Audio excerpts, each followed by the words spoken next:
এবার আমি গ্যাসটা ধরাবো।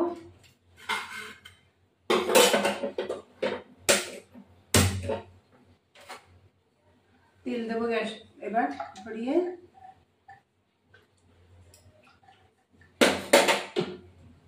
এবার ডিমটা, এই যে ডিম, হাঁসের ডিম, লবণ হলুদ দিয়ে মাখাতে হবে।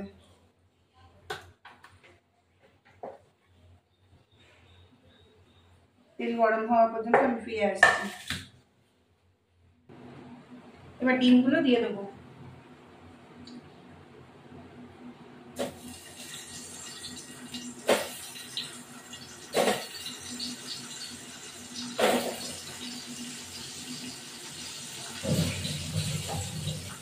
এবার আমি ডিমগুলো তুলে ফেলবো।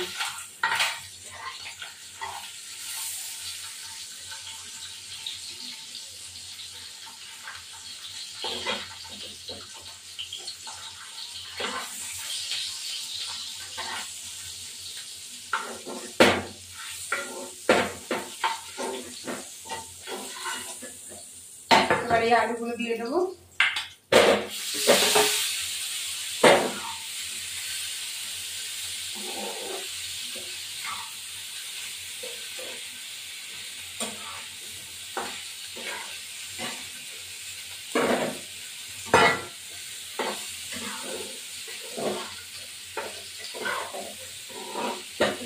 আলুগুলো ভাজা হয়ে গেছে, তুলে ফেলবো।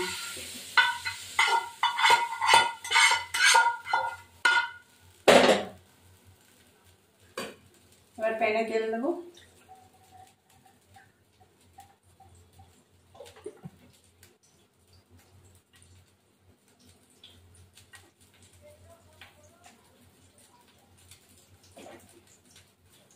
গোটা জিরে দেবো।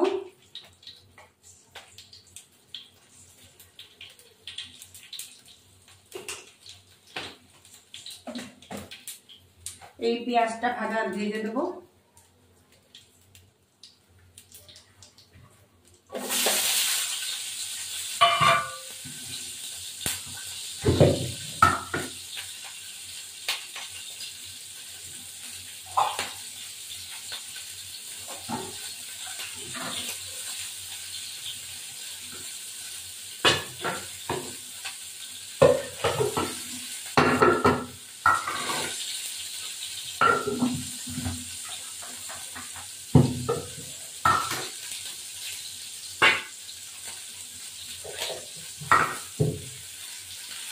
এবার আদা জিরে বাটা, রসুন বাটা সব দিয়ে দিলাম।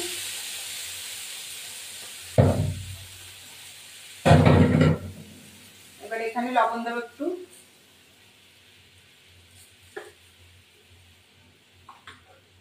হলুদ গুঁড়ো,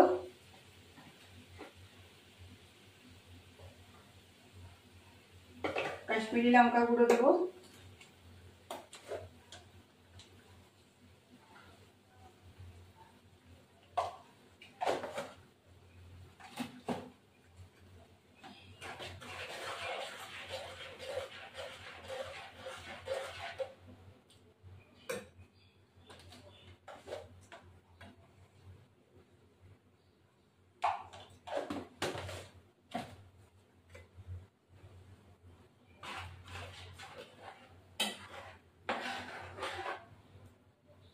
এবার এটা হতে থাকুক, ফিরে আসছি।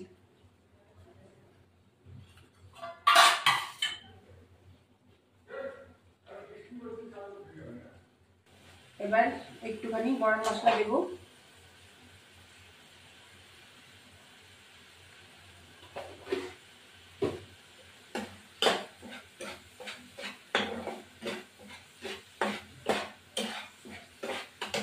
তেলটা একটু দিতে হবে, হাঁসের ডিম তো তেল না হলে ভালো লাগে না।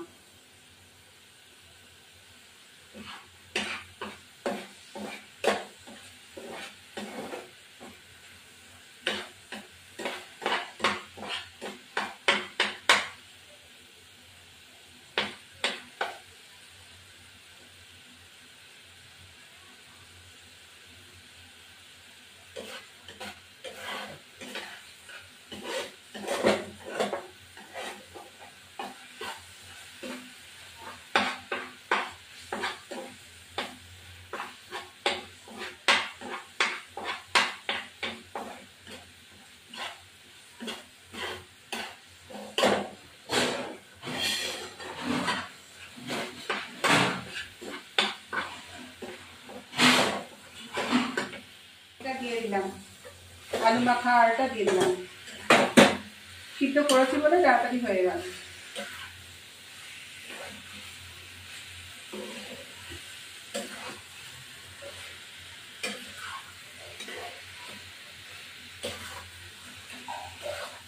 এটা হলো হাঁসের ডিমের কারি।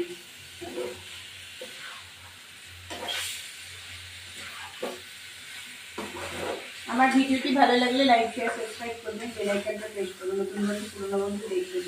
আমি ডিমের কারি ভালো লাগে, ঝোল ভালো লাগে, খারাপ লাগে না, কিন্তু করিনি আজকে।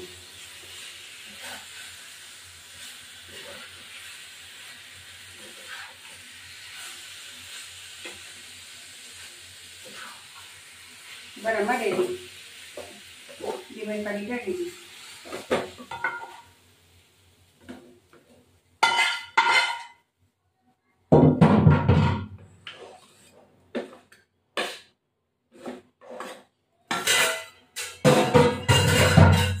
এই দেখো আমার ডিমের কারি, এই হলো আমার ডিমের কারি, হাঁসের ডিমের কারি।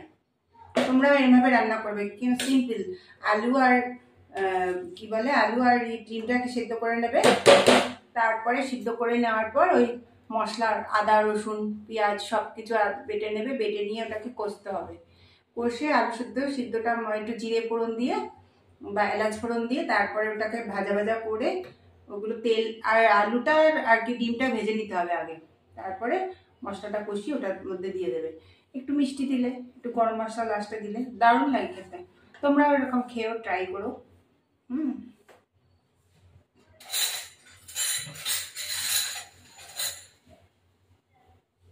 এবার আমি একটু খেয়ে দেখি।